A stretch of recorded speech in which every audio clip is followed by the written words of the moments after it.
Hello, welcome to another episode of Macarius Meanderings, and today I'm talking about the concept of what exactly privilege is. So let's just jump right into it.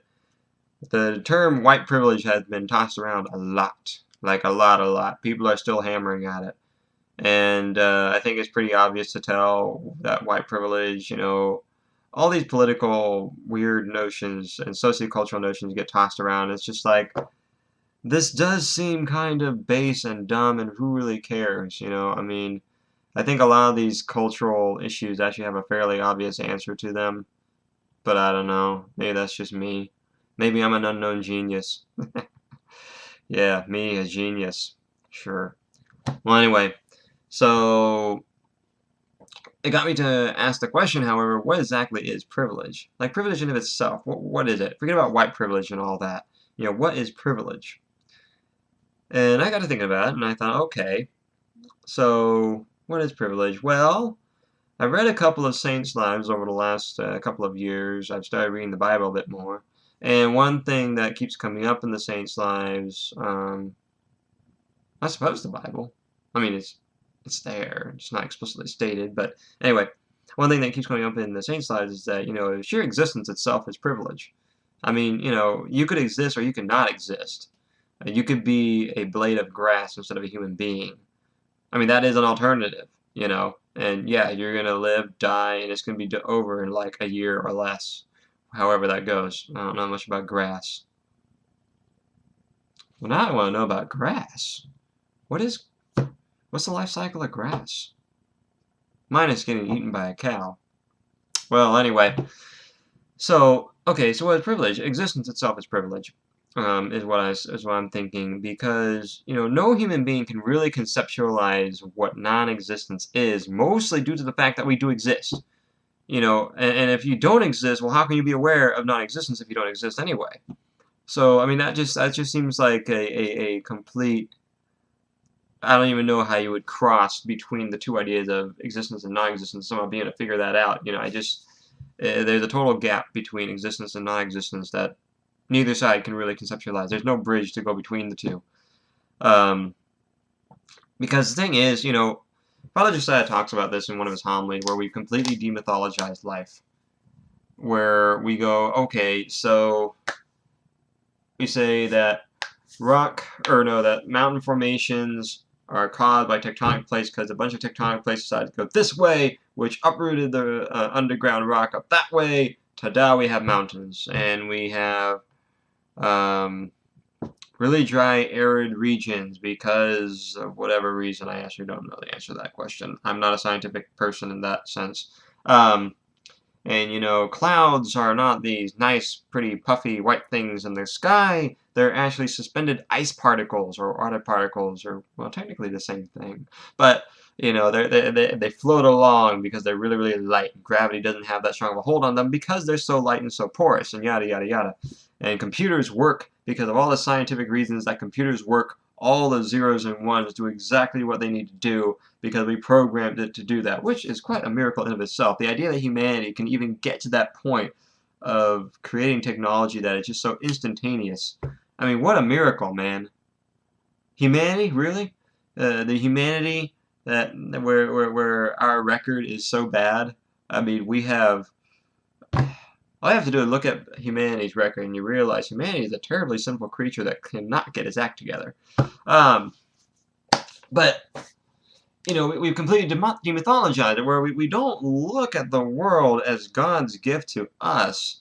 We look at it as just some scientific phenomenon or a collection of phenomena that happen because science. I don't think I can really do a good German accent to really go, for science! So that's all I'm gonna do. Uh, but yeah, so instead of saying, look at this, we have a living God who created a whole entire world for us to just wander around. Okay, you have a lot of freedom of movement there. A bunch of different manifestations of the idea of scenery. And, looking on each day as like, wow, I get to exist in this humongous world, in this beautiful location, if it is beautiful, depending on, you know, one thing or another, civil unrest and all that. But I mean, just looking at the sheer, getting past all that, just looking at the sheer beauty of nature, you know. Um, Somebody who likes to live, I don't know, in a mountainous region, like Colorado, for instance, it's like, oh wow, I like to live in an area where I can wake up and see a big, beautiful, gorgeous mountain every day, you know, and I get to take a walk among the trees and everything, go visit the mountain if I feel like it. Or if you were in like New Mexico and you like the desert, it's like, oh, what a beautiful desert, just nice flat expanse of dirt. There are people who enjoy that. I can kind of actually see where they're coming from just because you know, if you think about it, okay, envision yourself in this area full of dirt and look at the sky and the sun. You know, there's a certain beauty of its own. Everything has its own beauty. Um, Even that ugly, disgusting female fish with a lantern coming out of its head. That is just weird. Also really kind of cool. I mean, seriously.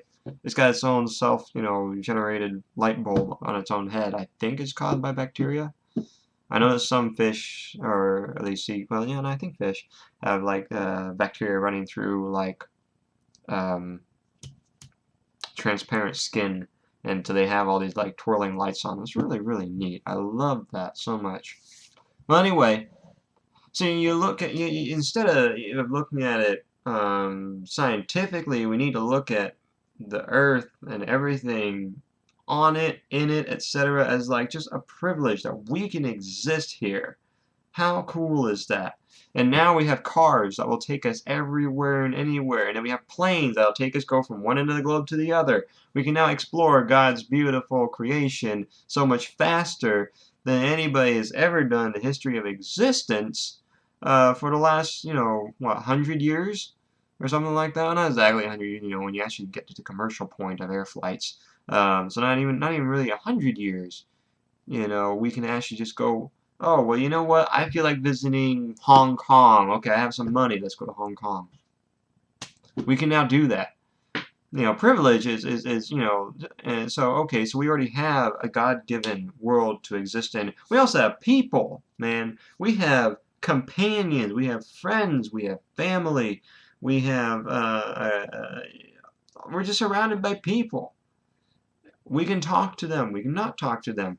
We can befriend them and hang out and develop a common interest, or maybe you already have something in common, you know, and all that. I mean, kids get to grow up together and form really strong bonds and all that, and it's just awesome, you know. I mean, it's either that or you could not exist. To me, there's like no argument. Either you exist or you don't. And if you exist, man, hey, you have the entire world to explore, to go see, people to meet, things to do. You can take any job you want. Any job. You know, it's providing, you know, it's not something super high level and all that sort of thing. Okay, fine. But, you know, you can work yourself up into a position, to a higher position.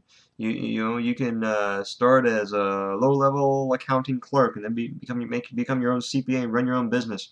You can go into teaching high school and then work your way up and become a professor if you want to.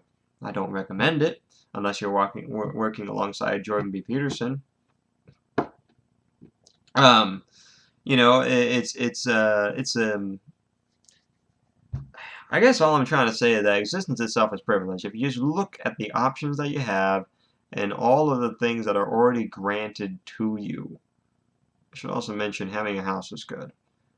4 walls and a ceiling to protect you from the cold. Industrial housing is nice, okay? I don't know how people how people deal with living in huts. You know, people still do that today. That's what we were all doing years and years ago, where we didn't really have all the fancy, proper, you know, I mean, think about like colonial times. You know, you didn't exactly have all the fancy drywall and insulation and everything exactly the same way we do now. You know, you still had good stuff. I mean, don't get me wrong, log cabins were very nice and all that. Not that I know that much about it, so I could be talking through my hat. But I mean, come on, we have the Empire State Building. People did not have that back then. It just was not that much of a thing. You know, okay, well, unless you're in Egypt. That's true, unless you're in Egypt, you have pyramids. And people still don't know how they actually managed to do that. I don't know. But the main point I'm trying to say is life itself, existence is a privilege. Look at all the things that you're given, and look at all the things that humanity has so far actually made. You're watching a video in the comfort of your own home, presumably, or on your iPhone or your whatever smartphone you use. I think smartphones should burn in hell, but whatever. Um, you know, existence itself is privilege, man, and nobody should be whining about any privilege. You already have so much.